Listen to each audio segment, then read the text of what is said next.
Hello. हाँ जी। तो आज हम बेसिकली डिस्कस करेंगे 9th एंड 10th दिसंबर के करंट अफेयर्स जो जुडिशरी एग्जाम के लिए काफ़ी इंपॉर्टेंट है। ये हमने सीरीज चला रखी है।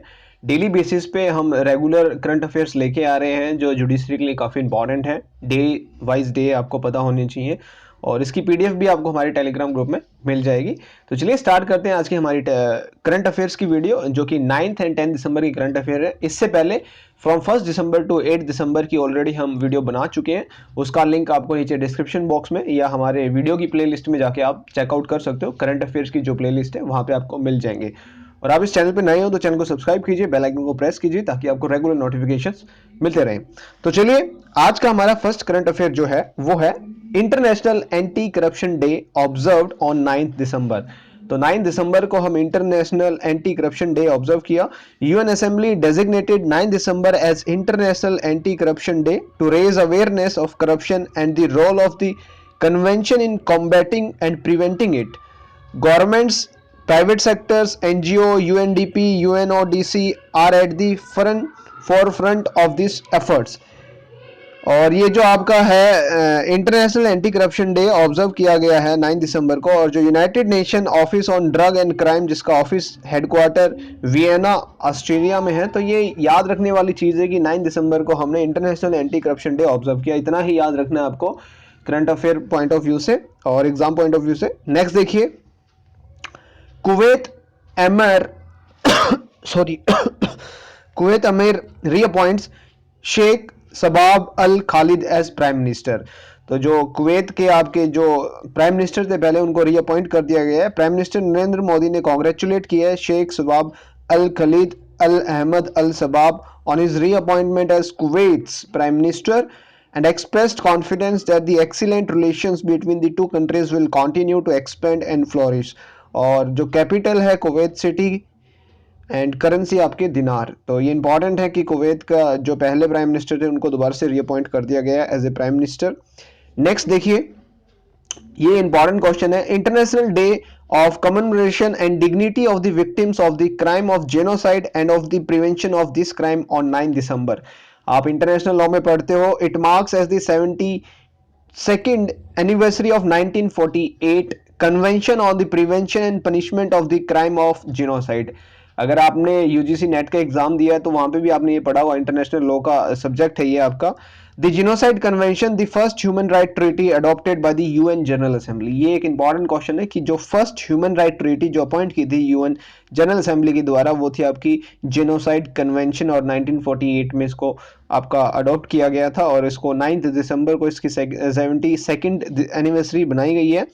और first international legal definition of genocide in 1948 में फर्स्ट टाइम दी गई थी लीगल डेफिनेशन। नेक्स्ट देखिए, Fitch revises India's GDP forecast to -9.4% for financial year 21। तो Fitch ने कहा है said coronavirus recession has inflicted severe economic scaring and the country needs to repair balance sheets and increase caution about long-term planning। Projected contraction of 10.5% due to a sharp economic rebound in July-September and the GDP had grown 4.2% in financial year 2019 to 20। तो -9.4% के आसार दिखाए हैं इन्होंने। Next, ये important question रहने वाला है एमपीजेएस वाले स्टूडेंट्स के लिए। एमपी में यहां से क्वेश्चन पूछा जा सकता है आपके ग्वालियर ओरछा जो दोनों ही आपके एमपी में है, Gwalior and Orchha district in United Nations Educational Scientific and Cultural Organization world heritage cities list के अंदर इनको शामिल किया गया है। Historical fort cities of Gwalior and Orchha in Madhya Pradesh have been included in the list of UNESCO World Heritage Cities under its Urban Landscape City program। UNESCO, an agency of the United Nations, aims at promoting world peace and security। तो ये MPJS जो MP का exam होने वाला है उसके लिए ये बड़ा इंपॉर्टेंट क्वेश्चन है और मैं गारंटी ले सकता हूं कि ये क्वेश्चन आपसे पूछा जाएगा वहां पे, क्योंकि ये एक हाल फिलहाल में हुआ है। ग्वालियर और ओरछा को यूनाइटेड नेशन की यूनेस्को की जो वर्ल्ड हेरिटेज सिटीज हैं उनके अंदर शामिल कर लिया गया है और यूनेस्को का हेडक्वार्टर पेरिस फ्रांस में है और हेड है इसके ऑर्डिनी ओजोलो एंड फाउंडेड इसको 1945 में गया था। तो इसको इंपॉर्टेंट मार्क कर लीजिए इस करंट अफेयर को। ग्वालियर एंड ओरछा को आपका यूनेस्को वर्ल्ड हेरिटेज सिटीज के अंदर शामिल किया गया है। ठीक है, ये इंपॉर्टेंट क्वेश्चन रहने वाला है एमपी वाले स्टूडेंट्स के लिए खासकर। नेक्स्ट देखिए, India in top 100 performance on climate change performance index, ये भी इंपॉर्टेंट है, टॉप 100 में India. The CCPI is developed by not for profit organization German Watch and New Climate Institute Germany together with the Climate Action Network CAN International. Sweden top in the list, India got 10th rank. और biggest current emitter of greenhouse gases है China, ranks 53rd rank पे आया है China. तो ये भी एक current affair आप लगा सकते हो क्योंकि ये भी हाल फिलहाल में रिलीज हुई है, इसलिए मैंने यहाँ पे इसको मेंशन किया है। नेक्स्ट देखिए, ये इंपॉर्टेंट क्वेश्चन है बिहार वाले स्टूडेंट्स के लिए, उत्तर प्रदेश वाले स्टूडेंट्स के लिए, बट बिहार का एग्जाम हो चुका है, जो भी नेक्स्ट एग्जाम होगा बिहार और यूपी का।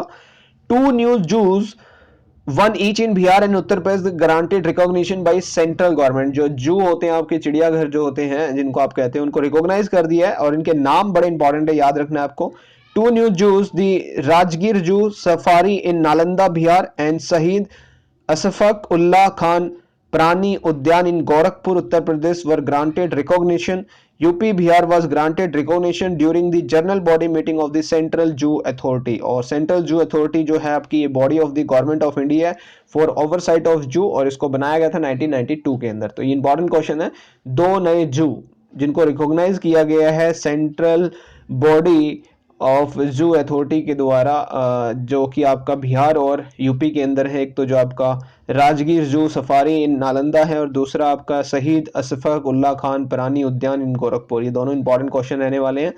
नेक्स्ट चलिए, Coca Cola, Pepsi and Nestle name top plastic polluter for third year in a row. इसके ऊपर ज़्यादा नहीं पढ़ना आपको। जो Coca Cola, Pepsi and plastic Nestle है, ये सबसे ज़्यादा प्लास्टिक वेस्ट पॉपुलेट करते हैं कंट्री को, ज़्यादा प्लास्टिक वेस्ट ज़्यादा ये फैलाते हैं। इनको दोबारा से एक टॉप लिस्ट में डाला गया है। और अदर टॉप पॉपुलेटर्स हैं वर यूनिलीवर एंड मोरजेल इंटरनेशनल। तो ये एक थोड़ा करंट अफेयर का क्वेश्चन है, इसलिए यहाँ पे इनपुट डाला गया इसका।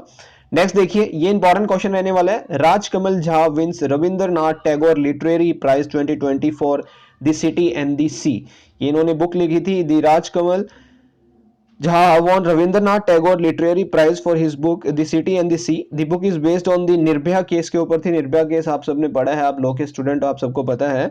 He will get $5,000 usually $10,000 and Rabindranath Tagore statute there is a Tagore Prize for social achievement as well। और जो the Rabindranath Tagore Literary Prize founder थे इनके पेटर बुंडालो ने ये एक कह सकते हो आप, ये प्राइज जो है रविंद्रनाथ टैगोर के नाम से इन्होंने फाउंड किया था। तो ये इंपॉर्टेंट क्वेश्चन है। राजकमल झा ने ये प्राइज अब की बार जीता है और द सिटी एंड द सी के नाम से इन्होंने जो बुक लिखी थी उसके हिसाब से इनको ये प्राइज मिला है। नेक्स्ट देखिए, मदगास्कर has replaced Maldives as the host of the 2023 Indian Ocean Island Games। जो IOIG गेम्स होने थे आपके मालदीव्स में, अब मालदीव्स की जगह मदागास्कर में होंगे due to corona virus concern. जो Indian Ocean Island Games authority आपकी is a multi sport tournament for athletes from islands of the Indian Ocean. The participating nation are Mauritius, Seychelles, Comoros, Madagascar, Mayotte, Reunion and Maldives। And the first island games in 1979 में हुए थे, जो कि आपके held किए गए थे ये रीयूनियन के अंदर। तो ये इंपॉर्टेंट क्वेश्चन है करंट अफेयर का। पहले मालदीव्स में होने थे बट अब आपके मदागास्कर में हो गए। नेक्स्ट देखिए, PM Modi lays foundation stone of new parliament building under central vista project. तो जो आपके पीएम मोदी हैं उन्होंने न्यू पार्लियामेंट बिल्डिंग की फाउंडेशन स्टोन रख दिया। ये बड़ा इंपॉर्टेंट क्वेश्चन रहने वाला है, 10 दिसंबर को रखा गया है। PM laid the foundation stone for the construction of the new parliament, the 4-story new parliament building to be built in an area of 64,500 square meter at an estimate cost of 971 crore to be completed in time to commemorate India's 75th Independence Day। 75th Independence Day तक इसको बनाया जाएगा। तो maximum 2 years का time period हम इन्होंने fix किया, 21 months का। और जो कॉन्ट्रैक्ट मिला इस बिल्डिंग को कंस्ट्रक्ट करने का वो मिला है, the new edifice is given to the Tata projects को ये दिया गया है। तो ये इंपॉर्टेंट क्वेश्चन है करंट अफेयर का और ये जुडिशरी में आपसे पूछा जाने वाला है। और आपको पता हो तो सुप्रीम कोर्ट में भी इसकी लिटिगेशन पेंडिंग है। जो आपकी न्यू पार्लियामेंट बिल्डिंग बन रही है, सुप्रीम कोर्ट ने फटकार लगाते हुए मना किया है कि अभी मत कीजिए आप, सिर्फ आप वहाँ पे उसका एक फाउंडेशन स्टोन रख सकते हो, बट कंस्ट्रक्शन के लिए सुप्रीम कोर्ट ने अभी तक वहाँ पे अलाउ नहीं किया है। नेक्स्ट देखिए, India would be fastest growing Asian economy in 2021 at 9.9%। Nomura जो है उन्होंने ये रिलीज किए हैं। Foreign exchange and brokerage house है Nomura expects the Indian economy to grow at 9.9% in 2021 and it could well be the fastest growing Asian economy in calendar year 2021, eclipsing China. GDP growth pegged at 9% and Singapore at 7.5%. Norma expect global growth at 5.6% from -3.7% in 2021. तो इसकी heading आपको याद रखनी है, ज़्यादा नहीं पढ़ना यहाँ पे।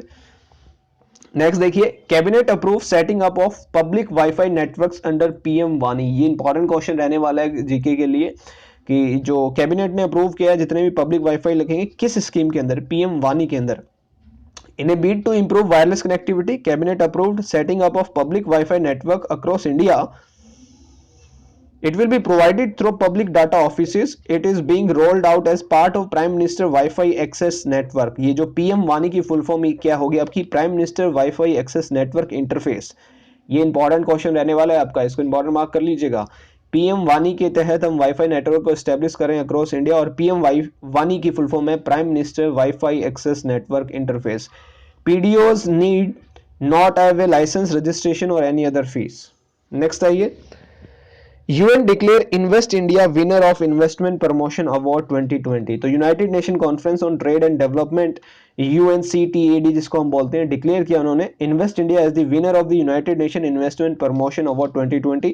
It recognizes and celebrates the outstanding achievements of the world investment promotion agency. जो हमने एक इन्वेस्ट इंडिया के नाम से प्रमोट किया था उसको UNCTAD ने इसको एक अवार्ड दिया है 2020 का, और UNCTAD का हेडक्वार्टर जिनेवा में, सेक्रेटरी जनरल मुखीशा किचुएवी है यहाँ पे। नेक्स्ट देखिए, ह्यूमन राइट्स डे, ये इंपॉर्टेंट क्वेश्चन रहने वाला है जीके के लिए, करंट अफेयर के लिए। ह्यूमन राइट डे सेलिब्रेट किया जाता है 10 दिसंबर को, और अब की बार का जो थीम था 2020 का वो था recover better, stand up for human rights. Human Rights Day is observed on 10 December. It marks the date when the United Nations General Assembly adopted the Universal Declaration of Human Rights। देखिए दो question यहाँ से निकल के आगे, universal declaration of human rights को भी adopt किया गया था 10 दिसंबर को, और ह्यूमन राइट डे भी हम 10 दिसंबर को सेलिब्रेट करते हैं। 1948 के अंदर इसको अडॉप्ट किया गया था। It proclaims the inalienable rights to which everyone is entitled as human right. Human rights day was formally establish on December 4, 1950 को इसको एस्टैब्लिश किया था ह्यूमन राइट डे को। तो ये इंपॉर्टेंट क्वेश्चन रहने वाला है आपका। नेक्स्ट देखिए, wrestler Bajrang Punia, shooter Elavenil Valarivan win FICCI sports person of the year award. जो रेसलर है आपके बजरंग पूनिया हरियाणा से, और ये शूटर एलवी Valarivan bagged the top honour at the FICCI India sports award 2020। और cricketer legend Anil Kumble received the Best Company Promoting Sports Private Sector Award on behalf of his enterprise Tenwick Sports. The awards were conferred by a jury headed by Mukul Mudgal. तो ये important question है आपका, award मिला है इनको FICCI का sport person of the year. Next देखिए, Indian wicket keeper Parthiv Patel announces retirement from all forms of cricket. तो जो पार्थिव पटेल हैं आपके, ये यंगेस्ट विकेट कीपर थे जिन्होंने इंडिया को रिप्रेजेंट किया था टेस्ट मैच के अंदर। Basically Indian wicket keeper Parthiv Patel announced his decision to retire from all forms of cricket. Parthiv Patel है last played for India during their tour of South Africa in 2018। He scored 11,240 runs in 194 first class matches, 5,172 run in 193 list A matches. तो ये एक current affair का question है, इसलिए यहाँ पे डाला गया है। नेक्स्ट देखिए, ओके आज के इतने ही थे current affair 9th and 10th के। इसके अंदर कुछ करंट अफेयर्स जो मोस्ट इंपॉर्टेंट है आपके, उनको इंपॉर्टेंट मैंने आपको मार्क करवाया है, उनको याद रखिएगा, वो एग्जाम में आपसे पूछे जाएंगे। आज की जो आपकी PDF है वो आपको कल मिल जाएगी, कल शाम तक प्रोवाइड करवा दी जाएगी टेलीग्राम ग्रुप में, और टेलीग्राम ग्रुप का लिंक नीचे डिस्क्रिप्शन बॉक्स में दिया हुआ है, उसको ज्वाइन कर लीजिए। अगर आपको वीडियो अच्छी लगी तो वीडियो को लाइक कीजिए, कोई कमेंट है तो प्लीज कमेंट कीजिए, और इस वीडियो को अपने फ्रेंड्स के साथ भी शेयर कीजिए, और चैनल को सब्सक्राइब कीजिए। मिलते हैं नेक्स्ट वीडियो में, तब तक के लिए take care, good luck, bye bye, see you.